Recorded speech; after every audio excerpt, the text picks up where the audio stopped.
Tantam Jimso nakulwa na musajja mukulu amanyikiddwa nga Kuku waza bank Suku sijja muyita amanya ga kika sijja kulaga nti ate mumanyi nnyo kamuyite Kasuku Kuku waza banga semanengene nduddewo kumulabako nduddewo kumukyazaako kirabika abadde bize nnyo naye ate yasobodde okuba nti anfisizawo obudde newankubadde nga mulwadde nagamba nti tujja kunyumyanyumya olunaku lwa leero omukutu gwa Tantam Jimso ogenda kusaba ogenda maaso n'okuba nti osubscribinga wena tulaba ogenda kuba nti olikinga atufune reaction yo ku likes ezo ogenda tubulira opinion yo ku nsonga ze tuba nti twogeddeko naawe osobola okuba nti owaako ne kyoteesa mu comment section yawo mpolampola Uncle Kasuku sooka obuze kuba tulaba then tutambule mpolampola abatulaba n'abatuwuliriza mbabuuzizaako nnyo mugamba mukyasiri bulungi but regardless we shall move tulina otambula bwetyo mpolampola. Yes.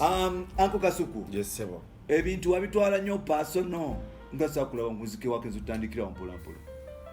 Kiki kyoga nti nabitwala personal. Sakulaba kulaba ko sakulaba keri tutandikira awo tuveeyo tetugenda kwokyanye abantu bangi abatajja bonna ababuuzizza ekyo ekibuuzo anti bwe waliwo enkolagana ey'enjawulo teriiwo ng'omuko nga mukwano gwo saasobola ziika ge mazima tamusonyiwanga mbadde saagala nnyo genda direction eyo yeah but saasobola ziika but we passed on our condolences to him netumusaasira okufiirwa muganda we yeah the rest we can always talk about when me and him meet. Okay. Yes.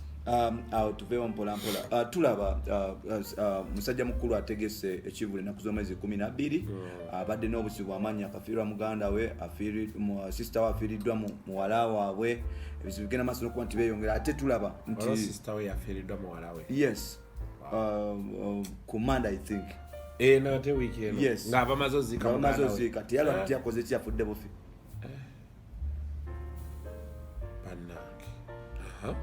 embeera bwetyo ate nga byakamala okuvaawo tulira nti omukulu musaba agenda maaso n'okuba nti obaoli agenda kuteekawo gye bayita lockdown ya Ebola tejja kujja lwakyogera bwotyo embeera gye tulimu nedda tejja kujja bwejja sikiwa nti ejja kujja Ebola tanabeera as severe as we all thought. So I don't think basobola ogiteeka mu kyalo Masenge basobola ogiteekayo of course kati sengera baali baagala giteeka mu Uganda yonna senga baagiteekawo so why are they choosing to kutulako nti wano wali biki so balaba concentration areas nekikola naye ku mbeera abantu gye balimu I don't think we can afford another lockdown. I don't think yes fenna embeera gye tulimu kati bye. I don't think we can afford another lockdown. What if it comes? What next for us? Nga tuddayo eka naye awo manya nti government erina okukola overtime but lockdown bwebezze kuba kati abantu banaalya ki already abantu bakola naye sente teziwera tebalina kye balya so I don't think I don't dream of it I don't yeah mpola tutunulide Eddy Kenzo Festival okwemu tochi bivulu bijja bingi but ensonga lwaki focusinze nnyo ku Kenzo it is because like kiri kumpi yeah okufiirwa kubaddemu how is it kitambula kitya mu nnanga n'ebisigadde obutyo how do you see it obwosubira ki I think over the years Kenzo has grown musically and I also think most of the things is more hindrances really especially in terms of relations relating with different people. Okay. I think he worked on them so era bolaba bangamba mu kuziika abamawulire baali bangi okusinga abayimbi. Yes. I think the show will work. I have reservations about the 20,000. Yes. But I've seen people attending Lutaro's concert at 30,000. So I may was that the price may not be an issue. Yeah. At the time. But the music lwakuba tekijja kuba as big as bwe kyandibadde wali before lockdown. Yeah, because promoter yali akiwadde ebirungo bingi. Oli yali agenda okiteeka detail. Yeah. Pichi bagenda gaba kino because you know abantu baffe bagala incentives lwaki bajja awantu especially with big shows like those ones. Olaba ennaku zino batandika tugenda teekawo akanyonyi kabavugemu abantu zigenda owera saa 3 nga bajjudde buli omu ayagala funa chance ekola erinnya ku nnyonyi nga tafunye passport butereevu. So incentives zirina okubaawo but I think musically music wali he has had since lockdown he has had like 3 or 4 big songs. Yeah, so I think the show will work, but of course kati abaleta nalanga nnyo. I don't know ba yeyetegese naye nga each passing dog endo not alcohol visibility bana zeyongeddeko byani ebyo. So I think we are wait fena tetumanyi kinabeerawo but we are optimistic. Naye event organizer gundi Kenzo abayagamba nti waliwo abantu abagenda nga bajja banners ne posters. Abo babeeramu bavaawo abo anti kati abo ekibajisaayo one abeera yakuba poster oluusi n'abeera yakuba baana oluusi wozitadde bw'otabaliisaayo. Okitegeera kati oluusi babeera mu authorities kuba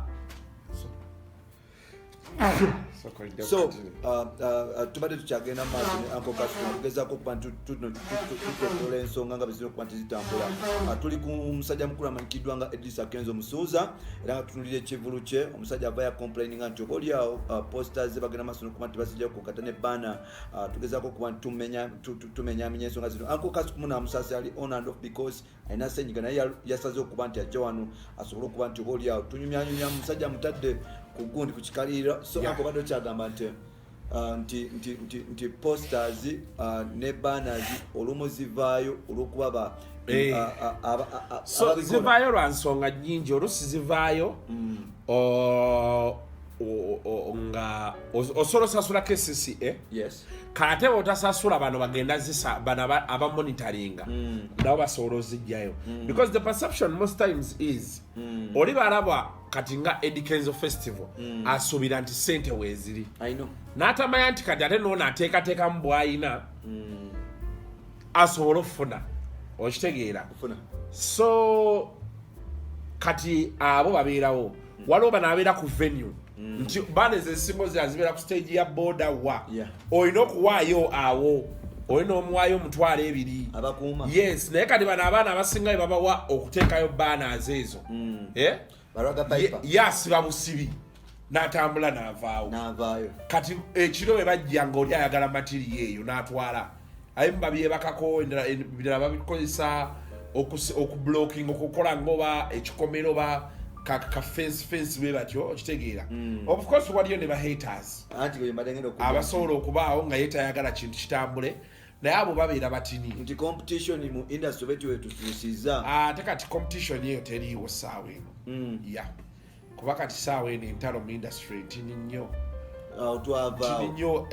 ase kuvaawo abantu baatya nati entalo zitwala ssente omubali gwatabuka abantu baakula abantu ne batya so but of course you can't also rule that out but kiri kyenkonyonyodde nze ng'omutegesi w'ebivulu w'obitadde abakola baana ne posta bennyini nabo bazijjayo okitegeera okomewo oddemu okubise so dynamics z'ebivulu ate bwe twali tetunagenda mu lockdown yawo waliwo ebintu ebyali bizze nga posta ezo tezikyakola nga yes baana zibayo naye nga abantu bagoyinze digital bembracinze social media bakolakolayo video butiniti ne babutambuza biki ebyo naye simanyi ate muze gwakomyawo baana gye gwavudde baagala kutuuka ku muntu wa wansi bw'aba social media tebalina ssente newe simanyi but we are wait and see but